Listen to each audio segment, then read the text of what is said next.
La información contenida en el siguiente programa tiene la intención de orientar y educar en salud. No necesariamente sustituye el tratamiento recomendado por su médico u otro profesional de la salud.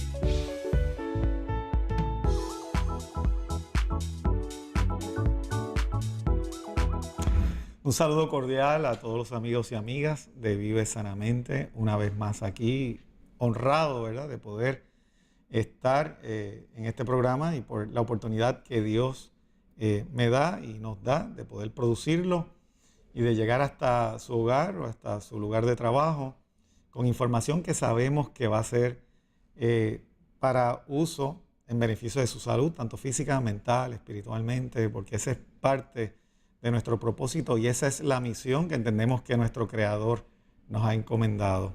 Me acompaña en el programa de hoy la doctora Jessica Quintero y vamos a estar hablando acerca de todo eso que puede ser como herramienta, nos puede servir como herramienta útil para especialmente lidiar con situaciones que se dan en épocas como la que estamos viviendo, ¿verdad? Esta época navideña, época donde para muchas personas es alegría, hay otros sufriendo de tristeza, lo que le llaman los blues, ¿verdad? Así que bienvenida, doctora. Saludos, gusto de tenerle aquí. Saludos, doctor González. Un placer estar aquí nuevamente con ustedes. Gracias por invitarme y saludos a todos los que nos ven. Definitivamente.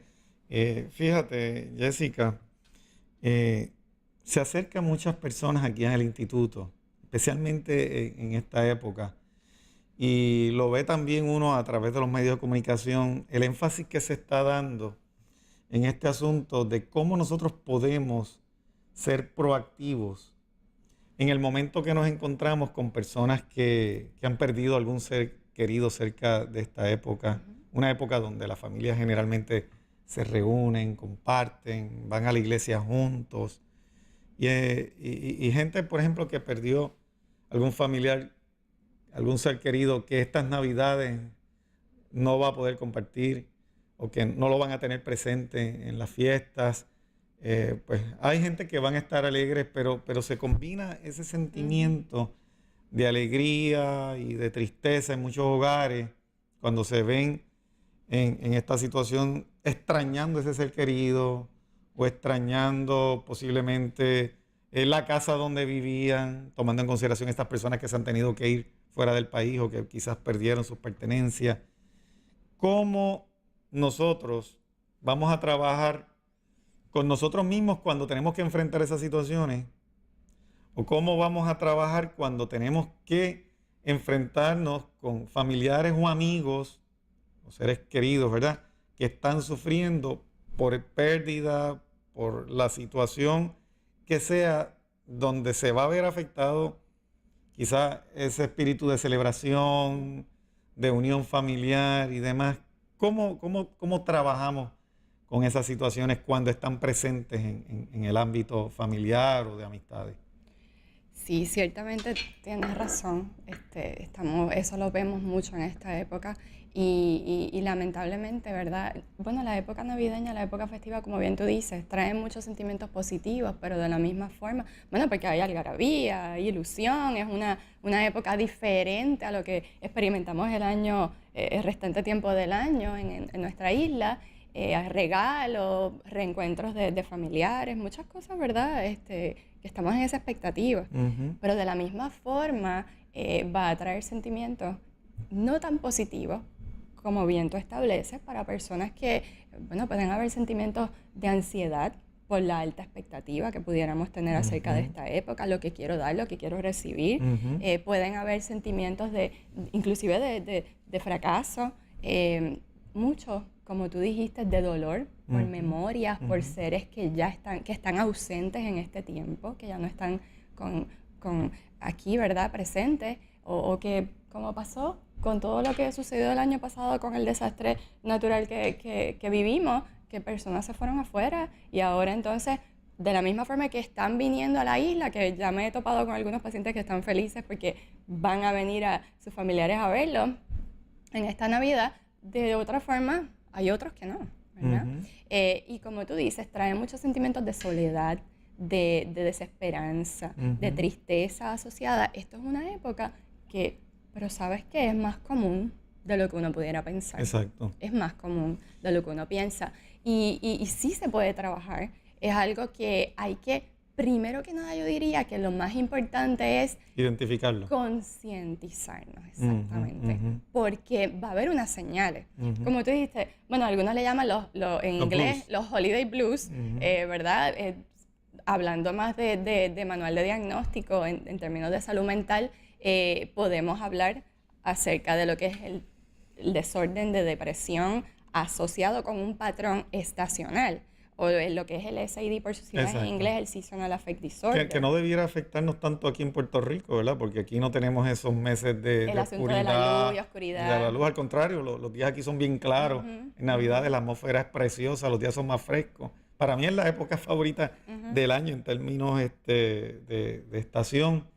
Pero fíjate, me llama la atención el hecho de que hay personas que a veces no saben ellos mismos identificar que pueden estar pasando por una situación o no quieren estar conscientes de que hay algo con lo que tienen que trabajar. O sea, ¿cuáles son esas manifestaciones que puede tener una persona que de una forma u otra se esté afectando? O cómo puede diferenciar si es una cuestión estacional o de verdad, porque me topo mucho con gente que no quieren aceptar que puedan necesitar ayuda para trabajar con estos síntomas o estas situaciones que se dan durante esta época. Ciertamente, tienes toda razón, y por eso fue que comencé diciendo ahora cuando hablábamos de la sintomatología, que es concientizarnos primero que nada. Acuérdense, como yo he dicho anteriormente, que hemos hablado aquí en algunas ocasiones, las síntomas no son otra cosa que señales, no hay que verlo como algo negativo. Pero cuando yo digo la palabra síntoma, es como que, wow, algo mal debe andar. Yo creo que algo me pasa, estaré enferma, estaré volviéndome, como dicen por ahí, loca, ¿verdad? Pero no.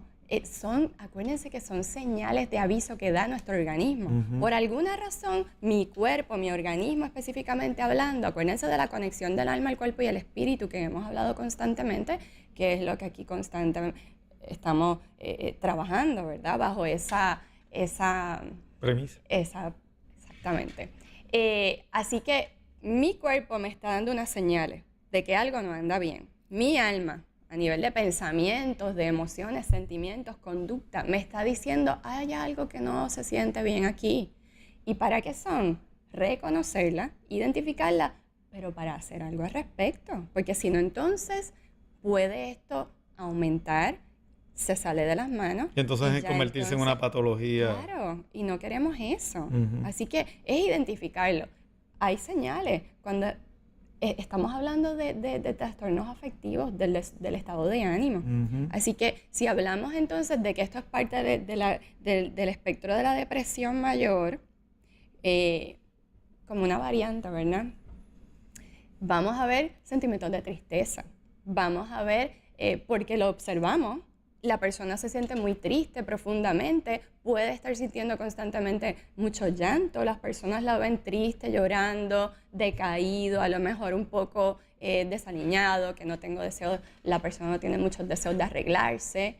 Va a haber lo que llamamos en psicología anedonia, que es la pérdida de interés por esas actividades que disfrutaba hacer la persona. Y la persona cuando está sufriendo de esto se tiende a encerrar, a aislar, ¿verdad? Sí, del componente social. Sí, y eso es uno de los elementos que eso es lo que no debemos de hacer. ¿Okay? Eso es parte de lo que, como preguntaste, ¿qué hacer para trabajar con esto? Eso es una de las recomendaciones, no aislarse. Y va a ser fácil aislarnos. Es fácil cuando nos sentimos así decir, ay no, yo mejor me quedo en la casa, yo lo que quiero es meterme en la cama, dormir, porque eso es otra de las señales. Va a haber una alteración en el patrón del sueño, donde puedo estar necesitando o deseando quedarme más tiempo, más cantidad de sueño, más horas. El patrón alimenticio vamos a ver que se afecta. Y fíjate, en este asunto de estacional es aumento de peso, mucho craving de carbohidratos. Sí, porque a la persona tratan de satisfacer muchas veces esas necesidades que tienen de tipo afectivo, comiendo el chocolatito, el dulce, todas estas golosinas típicas de la época, complicando aún en el caso, porque fíjate que el azúcar, la cafeína, el exceso de grasa, le pueden dar a la persona un boost momentáneo, pero después el efecto de rebote es que se van a sentir más deprimidas. El alcohol, óyeme, el alcohol es un depresor del sistema nervioso central y la gente dice, no, voy a tomar alcohol para subirme la nota. ¿Qué nota? Si es todo lo contrario. Exactamente. Es un depresor del sistema nervioso central. Exactamente. Y no nos ayuda a estar en control porque nos desinhibe. Ok, o sea, ya la persona puede identificar a través de eso que tú nos acabas de comentar. Sí, y hay otras señales, ¿verdad? Pero por lo regular esas son las de mayor peso.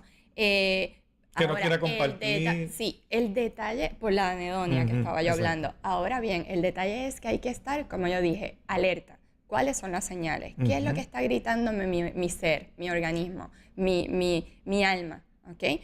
Porque si yo entonces me dejo llevar, y es bien fácil, Norman, dejarnos llevar y involucrar en esta bola que empieza a rodar desde mucho antes, porque aquí está el asunto del consumerismo desmedido, este exceso que hay de llenar la vida con algo. Exacto. Y entonces esa bola, si me dejo llevar, me va a arropar. Okay. ¿Y qué pasa entonces? Que voy a empezar a dejarme llevar por eso y no, yo mejor no atiendo las señales. Yo creo que hay algunas cositas ahí, pero mejor me dejo llevar porque mis amistades están pasándola bien y cómo me voy a ver yo de que yo no asista a eso y, o mejor yo me quedo en la casa, yo no me siento muy bien. Pero fíjate que, por ejemplo, una persona que esté manejando o se esté confrontando con la pérdida, por ejemplo, de un familiar, se queda encerrado, es malo. Pero si la persona no confronta esa situación, entonces se va a fiestar, todo lo contrario, emborracharse, embriagarse, estar de fiesta en fiesta y demás, sin resolver esa situación de esa tristeza que puede tener por ese familiar que ya no está. Y ahí es donde nosotros le decimos al paciente, mira, esto hay que trabajarlo porque no es poniendo parcho, no es quedándote encerrado en la casa, ni es yéndote de fiesta, sino que hay unas situaciones específicas que fueron la causa que si no se resuelven van a traer consecuencias no solamente en esta época, en todo el año y por años, si no se resuelve. Claro, por eso te digo que si nos concientizamos, yendo por eso mismo que tú estás diciendo, es sacar esa valentía que tenemos, porque la tenemos, para decir algo anda mal, yo voy a buscar ayuda, yo no voy a dejar que esto se descontrole, porque entonces ¿a qué nos podemos ir? Pueden llegar porque hay pensamientos de desesperanza, de no querer seguir viviendo. Eso puede llegar a ese extremo. Y del suicidio también, que se ve. Pero también, y eso no es lo que queremos. Pero también es igual de peligroso para el sistema fisiológico y físico del cuerpo el tratar de taparlo y imaginarnos que eso no está ahí, que ese problema no existe. También es malo ocultarlo porque puede traer connotaciones físicas, endocrinas y otros tipos de situaciones con los años, que entonces la persona llega el momento en que sufre un problema de salud y lo menos que se imagina es de esa situación que no se resolvió en el momento, y de esto estamos viendo casos todos los días aquí en el Instituto Bioético, y son casos que te referimos para que los atiendas, de personas que hace 10 años atrás o 5 años atrás o 20 años atrás sufrieron algún problema que no lo trabajaron, no buscaron ayuda emocional, psicológica, y esto entonces ahora se convierte en la base para otros problemas orgánicos de desbalances endocrinos, desbalances en la función del sistema nervioso central, que cuando presentan los síntomas y van donde el médico para que se los diagnostique, lo menos que piensa el mismo neurólogo, el mismo médico que lo atiende, que eso está relacionado a esos problemas de tipo emocional que se ocultaron, que se taparon, que los metieron allí en un closet, allí en la mente, para no tener que bregar con ellos y resolverlos, y entonces traen consecuencias que entonces los vemos reflejados en problemas orgánicos más adelante. Claro, claramente. Así que lo mejor es enfrentarlo, trabajarlo, confrontarlo. Y todo comienza por identificar. Si yo no me conozco a mí misma, ¿verdad? Ese autoconocimiento donde yo pueda aprender a reconocer y ¿cuál es el propósito? Autorregular. Yo puedo regularme a mí misma, ¿verdad? Porque tengo unas herramientas. Así como, ¿verdad? Somos resistentes, resilientes, como demostró el pueblo de Puerto Rico que pudimos lograr el año pasado, ¿verdad? Ante la adversidad que sufrimos y pasamos en la isla, de la misma forma, individualmente debemos de poder hacerlo. Pero fíjate, para eso comenzamos por identificar. Pero fíjate que hay gente que se levantó, resilientes se levantaron, otros se están levantando, pero hay otros que se tiraron en el caucho y dijeron, no vale la pena esforzarse, no vale la pena echar para adelante, ¿para qué? Para que el año que viene venga otro huracán o venga otra situación y entonces pierda todo este esfuerzo. O sea, ese yo creo que de todo es el más ayuda que necesita. Definitivamente, eso es lo que te iba a decir. Ya ahí entonces hay algo que tenemos que trabajar, porque eso no es lo adecuado. Especialmente si es una persona joven. Pero fíjate, la prevalencia de todo este asunto seasonal, ¿verdad? Estacional, es mayor en jóvenes y en mujeres, y claro, tiene mucho que ver con todo. Si hay un trastorno de depresión ya en la persona, claro, y si hay un trastorno de depresión ya en la persona, esto va a haber, es un factor de riesgo cuando ya llegamos a estas épocas. ¿Okay? Así que y va a ser recurrente, que eso es una de las peculiaridades. Así que hay que trabajarlo y prevenir. Pero si ya llegamos aquí, estamos así, mira, algo tan sencillo, ya hablamos de identificar, hay que trabajar con emociones, pero algo tan sencillo como lo es llorar. Vamos a limpiar, vamos a desahogar, vamos a ventilar esos sentimientos. Como hemos dicho anteriormente, las redes de apoyo, ese apoyo social que tenemos. Y ahí podemos hablar, desahogarnos, sentir qué es lo que está pasando. Y cuando no existe el apoyo social, porque mucha gente no se quieren quitar la máscara o quieren que esa gente que los conocen los vean y vean que pueden estar siendo vulnerables. Algunos me han confesado a mí, mira, es que yo esto no lo hablo ni con el pastor de mi iglesia, ni con mi marido, ni con mi mamá, porque todo el mundo piensa que son boberías mías, que son situaciones que yo me estoy inventando. Entonces, para eso es que existe el profesional de la salud, para eso es que estamos nosotros, para entonces que usted venga de nosotros, que podamos hacer la evaluación, que podamos determinar qué es lo que está ocurriendo. Y ahí, en el caso tuyo, pues una vez se identifica, se va a tomar entonces en consideración lo que esa persona necesita hacer para salir de ese atolladero. Y a lo mejor, como tú dijiste, hay que trabajar una pérdida. Definitivamente. Y lo puedo reconocer, a lo mejor no lo puedo reconocer. Y cuando llegas a buscar esa ayuda, ¿verdad? Con el profesional adecuado, entonces podemos identificarlo, reflejarlo, trabajarlo. Vamos a hablar de ese aspecto de la ayuda después de la pausa. Vamos a esta breve pausa y regresamos con más de esta información.